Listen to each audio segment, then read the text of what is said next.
Hello friends, sweet and Sawar love stories channel पर आप सबका फिर से स्वागत है। आज मैं लेकर आई हूँ तेरा मेरा रिश्ता पुराना का 3rd एपिसोड। मुझे उम्मीद है कि पिछले एपिसोड की तरह इस एपिसोड को भी आप सब पसंद करोगे। तुम तो हर एंगल से परफेक्ट हो। वो इविक्शन के मुंह से ये बात सुनकर लानवांगी स्टैचू बन गया। वो कोई जवाब नहीं दे पाया। वो इविक्शन ने भी उसके जवाब का ज़्यादा इंतजार नहीं किया। अपनी बात ख़त्म करके एक स्वीट स्माइल देकर वो चला गया।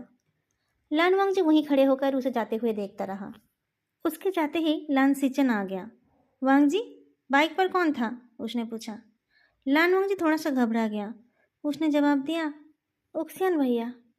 तुम उसके साथ क्या कर रहे थे? लान सिचन ने पूछा। भैया, लान वांगजी को पहली बार अपने भाई से डर लग रहा था। बचपन में शैतानी तो वो बहुत किया करता था।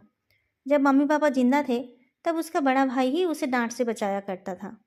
बाद में उसका बड़ा भाई ही उसका गार्जियन बन गया और उसको डिसिप्लिन सिखाने लगा। पर इसके पहले उसने कभी ऐसा कुछ काम नहीं किया था जिससे उसे अपने भाई के सामने शर्मिंदा होना पड़े। उसे चुप देख लान सिचन ने फिर से पूछा, क्या कर रहा था वो यहाँ?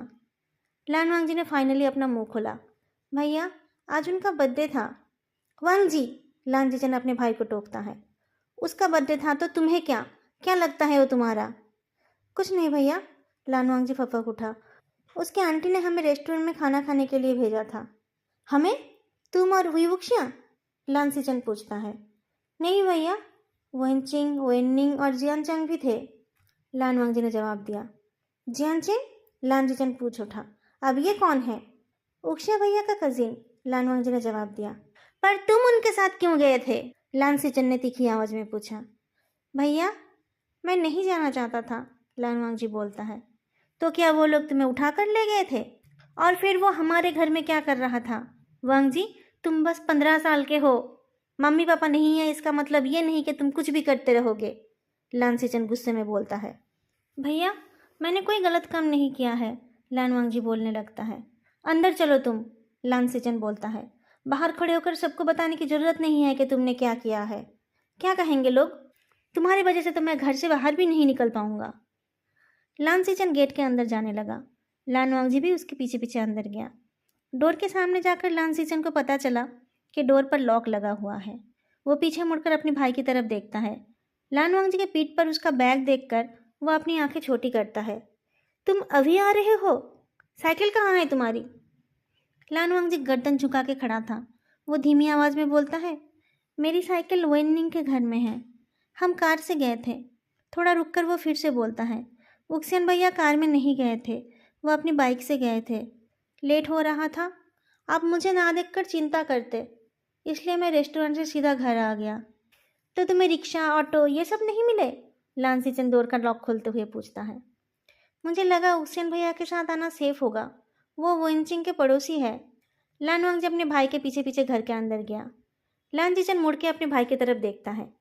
वेनचिंग के पड़ोसी है, वाह, लान सिचन बोलने लगा।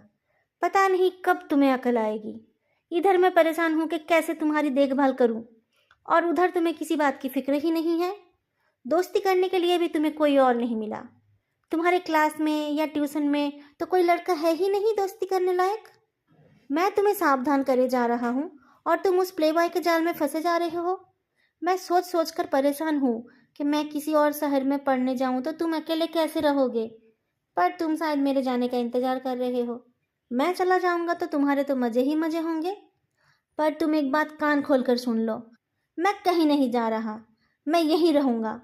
चाहे मुझे मेरे पसंद का कोर्स मिले या ना मिले, मैं तुम्हें यहाँ अकेले नहीं छोड़ूंगा, और ज़रूरत पड़ी तो मैं तुम्हें घर में बंद करके भी रखूँगा। लान वांगजी गर्दन झुकाकर अपने दोनों हाथों को साथ में करके खड़ा था। शुरू में तो उसके चेहरे पर गिल्ट थी, पर जैसे जैसे लान सिचन बोलता रहा उसके चेहरे का एक्सप्रेशन बदलता गया। गिल्ट के बाद गुस्सा, फिर थोड़ा सॉफ्टनेस और फिर गुस्सा। बंद करके क्यों रखोगे आप मुझे? मैं कोई छोटा बच्चा हूँ? लान वांगजी बोल उठा। आप भी तो अभी आ रहे हो, आप तो रोज लेट आते हो। मैंने कभी कुछ कहा है आपसे? और दोस्त की बात कर रहे हो, आपके तो हर गली में दोस्त है। मैंने किसी से दोस्ती क्या कर ली? वांगजी, बहुत बोल रहे हो तुम। छोटे हो, छोटे की तरह रहो, लान सिचन ने कहा। छोटा छोटा छोटा, मैं हमेशा छोटा ही रहूंगा। और आप अभी भी बड़े हो, और अब पहले भी बड़े ही थे, लान वांगजी ने गुस्से से कहा। हाँ था, मैं बड़ा, मुझे बड़ा बनना पड़ा था। खुद के साथ साथ मुझे तुम्हें भी देखना था, तुमसे तुम्हारा बचपन ना छीन जाए, इसलिए मुझे बड़ा बनना पड़ा। नहीं तो मुझे कोई शौक नहीं था। जिस उम्र में मेरे सारे दोस्त बेफिक्र जिंदगी के मजे ले रहे थे, मैं उस टाइम तुम्हारा ध्यान रख रहा था। पर तुम्हें तो वो सब याद नहीं है, और याद रखोगे भी क्यों? तुमसे कुछ उम्मीद करके ही मैंने गलती कर दी है। लालसीचंद इतना बोलकर रुक गया और फिर लानवांग जी के जवाब का इंतजार ना करके वो अपने रूम में चला गया। लानवांग जी कुछ पल के लिए वहीं पर खड़ा रह गया, फिर वो भी अपने रूम की तरफ जाने लगा। तभी फ़ोन की रिंग सुनाई दी। वेंचिंग ने कॉल किया था। तू ठीक से पहुंच गया ना? वेंचिंग ने पूछा। लानवांग जी ने जवाब दिया। क्या हुआ, भैया से डांट पड़ी है? वेंचिंग ने पूछा। लानवांग जी ने फिर से कहा। अच्छा ठीक है, भैया से नाराज़ मत होना, उन्हें तेरी फिक्र होती है, वेंचिंग ने कहा। लानवांग जी फ्रेश होकर आया। वो तो डिनर करके आया था, पर उसके भैया को तो डिनर करना है ना। पर भैया अपने रूम से निकले ही नहीं। वो धीरे धीरे अपने भाई के रूम के सामने गया। भैया, क्या कर रहे हो आप? आपको खाना नहीं खाना? डोर लॉक्ड था। लांजीचंद ने कोई जवाब नहीं दिया। 2-3 बार आवाज़ लगाकर लानवांग जी चुप हो गया। वो बुक्स लेकर डाइनिंग टेबल पर ही बैठ गया। 10-15 मिनट बाद भी जब लांजीचंद नहीं निकला, तब वो दोबारा उसे बुलाने गया।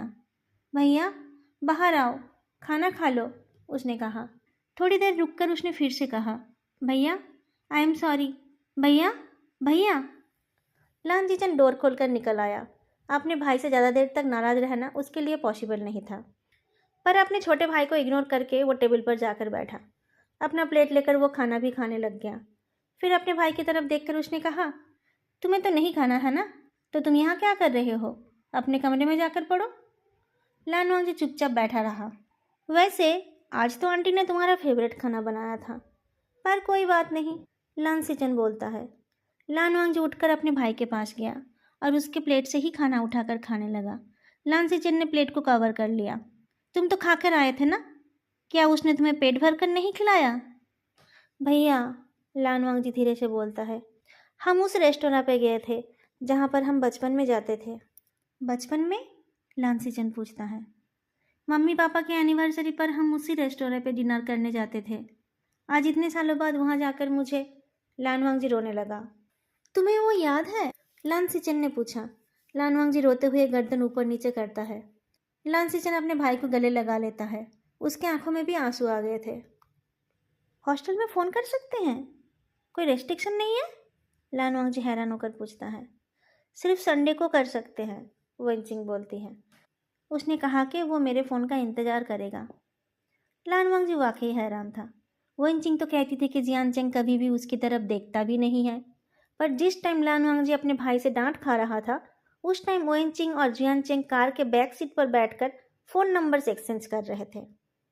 जियानचेंग के हॉस्टल वापस जाने के बाद जो पहला संडे आने वाला था, उस दिन वेंचिंग उसे फ़ोन करना चाहती थी, पर अपने घर से फ़ोन कर पाना उसके लिए पॉसिबल नहीं था, क्योंकि संडे उसके पेरेंट्स भी घर पर होते हैं।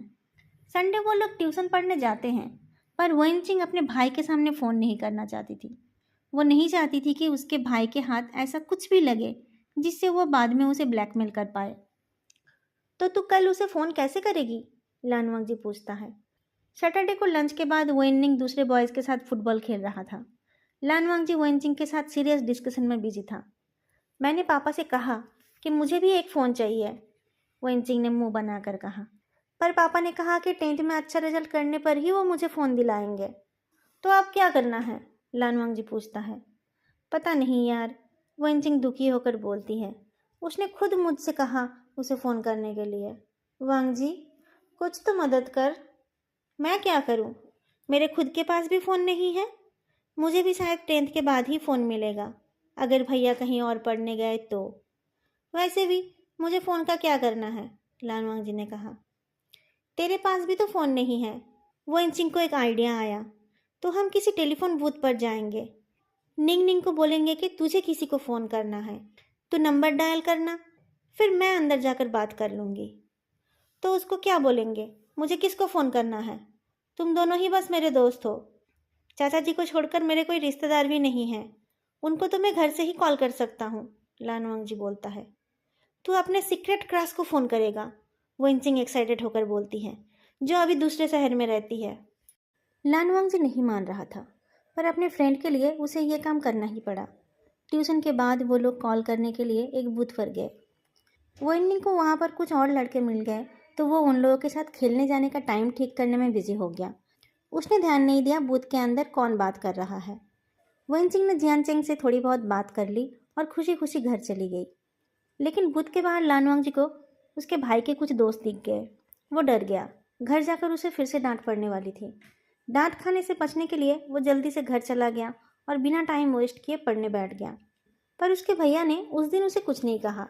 रात तक कोई डांट ना खाकर वो एक चैन की सांस लेकर लेट गया। पर बिस्तर पर लेटे लेटे उसके मन में कुछ ख्याल आया। शायद उन दोस्तों से आज भैया की मुलाकात नहीं हुई है। शायद कल वो लोग मिलेंगे।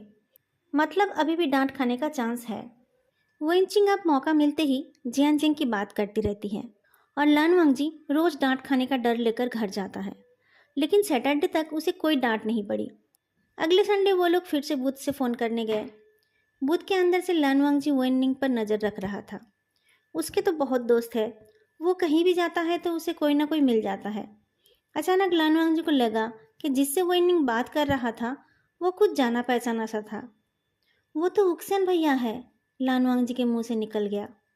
वुईवुक्शिया का नाम सुनकर वेनचिंग ने भी जियानचेंग से जल्दी विदा ले ली। बाहर आकर उन्हें वुईवुक्शन का सामना करना ही पड़ा। वुईवुक्शन के बर्थडे के बाद से लानवांग जी की उससे मुलाकात नहीं हुई थी।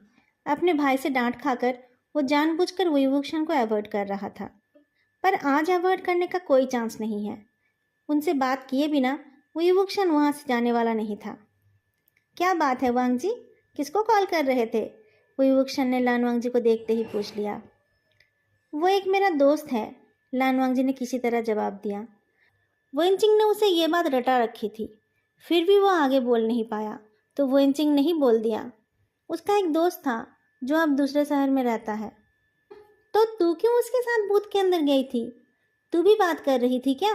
वुईवुक्शा ने पूछा। वेनचिंग इस सवाल का जवाब नहीं दे पाई। वेननिंग ने कहा, भैया आप कुछ नहीं समझ रहे हो। दोस्त था नहीं, दोस्त थी। चिंगचिंग उसे कॉल करने में हेल्प करती है। ओह ऐसी बात है। वुईवुक्शन मुस्कुराता है।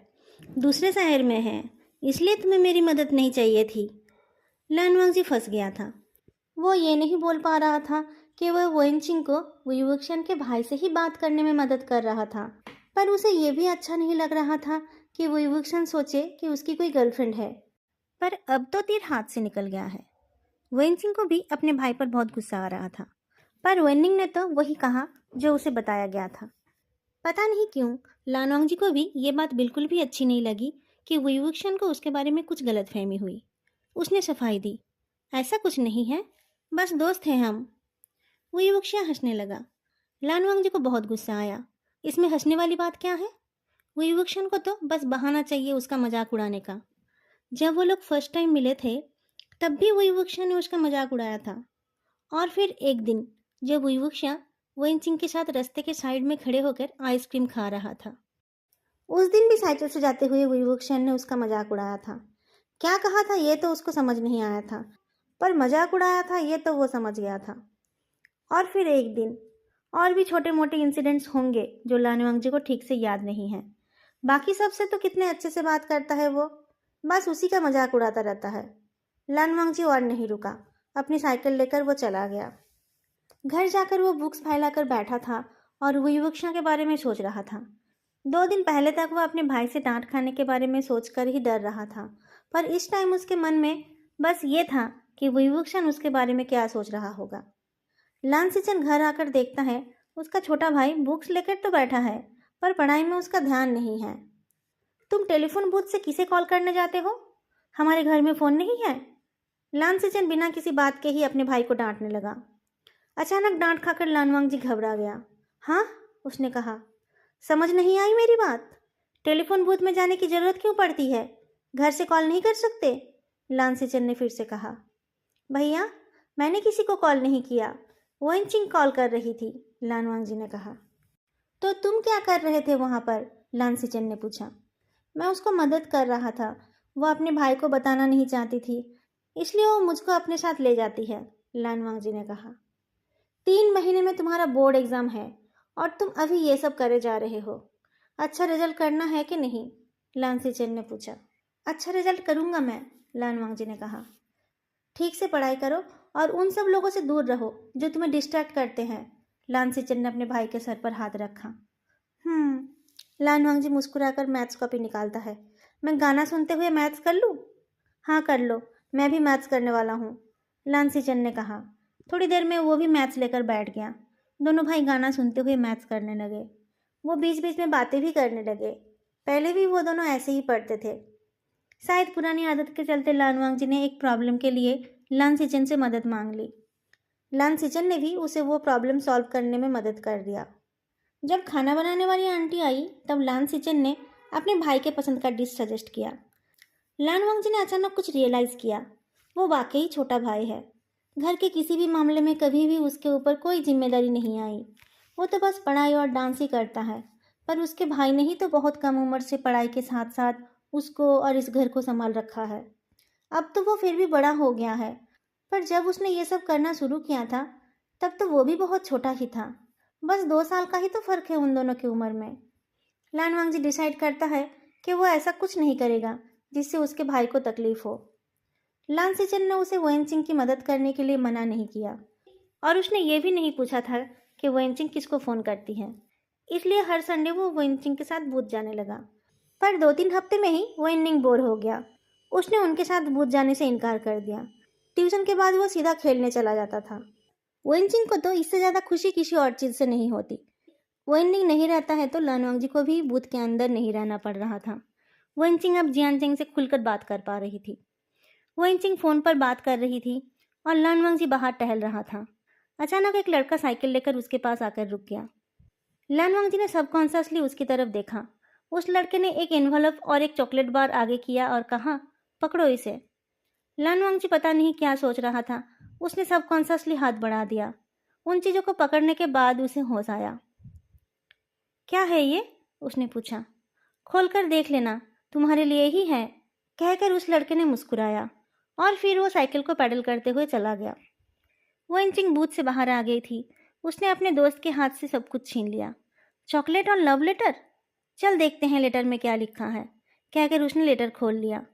लेटर खोलकर उसने हंस दिया। बाप रे, ये क्या है? लेटर के शुरू में ही एक क्रिंज शेर लिखा हुआ था। उसे पढ़कर ही वेनचिंग ने हंस दिया। पूरे लेटर में और भी शेर भरे हुए थे। लेटर लिखने वाला एक्चुअली क्या बोलना चाहता था ये तो समझ नहीं आया, पर यह समझ आया कि वो लेटर किसी लड़के ने लान वांगजी के लिए लिखा था। उसको शायद लान वांगजी से प्यार हो गया था। देख, अब तक सिर्फ लड़कियां तेरी दीवानी थी, वेनचिंग हंसने लगी। अब तो लड़कों ने भी लाइन लगा दी है। चुप हो जा, इस लेटर का क्या करना है सोच, लान वांगजी ने कहा।